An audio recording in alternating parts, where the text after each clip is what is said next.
मुश्किल वक्त हमारे लिए आईने की तरह होता है जो हमारी क्षमताओं का सही आभास हमें कराता है।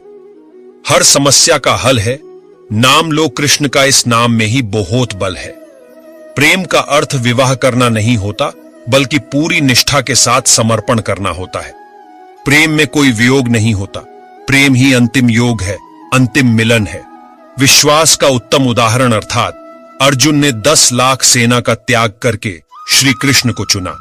अपने सबसे खास से धोखा खाने के बाद लोग चाहकर भी किसी पर संपूर्ण भरोसा नहीं कर पाते। यही सत्य है। जिंदगी में 2 लोगों का होना बहुत जरूरी है। एक कृष्ण जो ना लड़े फिर भी जीत पक्की कर दे, दूसरा कर्ण जो हार सामने हो फिर भी साथ ना छोड़े। जिस व्यक्ति को आपकी कदर नहीं, उसके साथ खड़े रहने से अच्छा आप अकेले रहें। अहंकार तब उत्पन्न होता है जब हम भूल जाते हैं कि प्रशंसा हमारी नहीं, हमारे गुणों की हो रही है। श्री कृष्ण ने कहा है, अगर तुम्हें किसी ने दुखी किया है तो बुरा मत मानना। लोग उसी पेड़ पर पत्थर मारते हैं जिस पेड़ पर ज्यादा मीठे फल होते हैं। सेहत के लिए योग और किसी की जरूरत पर सहयोग, दोनों से ही जीवन बदलता है। जो हुआ वह अच्छा हुआ, जो हो रहा है वह अच्छा हो रहा है, जो होगा वह भी अच्छा ही होगा। तुम भूत का पश्चाताप न करो, भविष्य की चिंता न करो। वर्तमान चल रहा है। व्यक्ति जो चाहे बन सकता है यदि विश्वास के साथ इच्छित वस्तु पर लगातार चिंतन करे। यह सच बात है कि भूल करके इंसान कुछ सीखता है, परंतु इसका यह मतलब नहीं कि वह जीवन भर भूल करता रहे और कहे कि हम सीख रहे हैं। जो रास्ता ईश्वर ने आपके लिए खोला है उसे कभी भी कोई बंद नहीं कर सकता। जब आप दूसरों के लिए अच्छा चाहते हैं तो वही अच्छी चीजें आपके जीवन में वापस आती है। यही प्रकृति का नियम है। निर्बलता अवश्य ईश्वर देता है, परंतु मर्यादा मनुष्य का मन खुद निर्माण करता है। धर्म केवल रास्ता दिखाता है, लेकिन मंजिल तक तो कर्म ही पहुंचाता है। सदैव सदेह करने वाले व्यक्ति के लिए प्रसन्नता ना इस लोक में है, ना ही कहीं और है। इंसान के परिचय की शुरुआत भले ही उसके चेहरे से होती होगी, लेकिन उसकी संपूर्ण पहचान तो वाणी से होती है।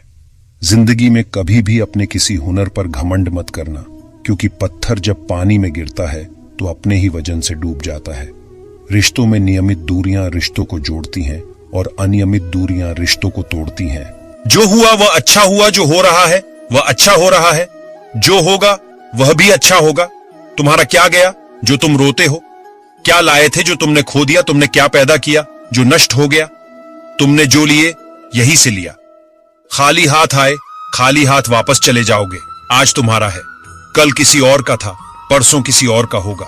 तुम जिसे अपना समझकर मग्न हो रहे हो, बस यही प्रसन्नता तुम्हारे दुखों का कारण है। यदि कोई व्यक्ति प्रेम से, भक्ति से पुष्प, फल, जल भी मुझ पर चढ़ा दे तो उसी भाव से उसे स्वीकार करता हूं। वह मेरा प्रिय भक्त होता है। कर्म का धर्म से अधिक महत्व है, क्योंकि धर्म करके भगवान से मांगना पड़ता है, पर कर्म करने पर भगवान स्वयं फल देता है। कर्म का फल व्यक्ति को उसी तरह ढूंढ लेता है जैसे कोई बछड़ा सैकड़ों गायों के बीच अपनी मां को ढूंढ लेता है। किसी को अपने कर्तव्यों से मुख नहीं मोड़ना चाहिए, चाहे उसे इसमें हार दिखाई देती हो। हर काम, हर गतिविधि दोषों से घिरी होती है, जैसे आग धुएं से घिरी होती है। जो मिल रहा है तुम्हें वही तुम्हारे लिए बेहतर है। ये तुम नहीं जानते, पर देने वाला बखूबी जानता है। किसी और का काम पूर्णता से करने से कहीं अच्छा है कि अपना काम करें, भले ही उसे अपूर्णता से करना पड़े। मेरे भी कई जन्म हो चुके हैं, तुम्हारे भी कई जन्म हो चुके हैं। ना तो यह मेरा आखिरी जन्म है और ना यह तुम्हारा आखिरी जन्म है। कृष्ण ने राधा से पूछा, ऐसी एक जगह बताओ जहां मैं नहीं हूं। राधा ने मुस्कुरा के कहा, बस मेरे नसीब में। इस दुनिया में सब कुछ खोने योग्य है, केवल ज्ञान पाने योग्य है। इच्छाओं का त्याग करना ही खुशी का सबसे बड़ा कारण है। इंसान के बर्बाद होने के 6 कारण हैं: नींद, गुस्सा, डर, थकान, आलस्य और काम टालने की आदत। जब तकलीफ हो जीने में तो श्री कृष्ण को बसा लो सीने में। रोशन है मेरी दुनिया तेरी पनाहों में, मुझे सारी उम्र रखना अपनी निगाहों में। प्रबुद्ध व्यक्ति सिवाय ईश्वर के किसी और पर निर्भर नहीं होता। ज्यादा हंसने और बोलने वाला व्यक्ति अगर चुप हो जाए तो मान लेना वह भीतर से टूट चुका है। जो दूसरों की तकलीफों को समझते हैं, जिनमें दया है, दिल से अच्छे हैं, उन्हें दोबारा जन्म लेना नहीं पड़ता। सेवा सबकी कीजिए, मगर आशा किसी से मत रखिए, क्योंकि सेवा का सही मूल्य भगवान ही दे सकता है। इंसान नहीं मानता हूं, मैं तुम्हारी कृपा का हकदार तो नहीं, पर जानता हूं तुमसे बड़ी कोई करुणामयी सरकार नहीं। श्री कृष्ण जी कहते हैं, कठिन समय में समझदार व्यक्ति रास्ता खोलते हैं और कायर व्यक्ति बहाना मनुष्य अपने व्यवहार से स्वयं ही अपने भेद खोल देता है। भूल होना प्रकृति है, मान लेना संस्कृति है और उसे सुधार लेना प्रगति है। नियत साफ हो तो एक लोटा जल भी कबूल है, वरना दिखावे का तो 56 भोग भी फिजूल है। हे कृष्णा, तेरे सिवा कहां मिलता है कोई समझने वाला, जो भी मिलता है बस समझाकर ही चला जाता है। समय के पास इतना समय नहीं कि आपको दोबारा समय दे सके। हमेशा सपना बड़े से बड़ा देखो। चांद नहीं मिला तो क्या हुआ, आसमान तब तो पहुंचेंगे। इंसान, घर, रिश्ते, दोस्त सब बदलता है, पर फिर भी उदास क्यों रहता है? क्योंकि वह खुद को नहीं बदलता। भगवान के फैसले पर कभी शक मत करना।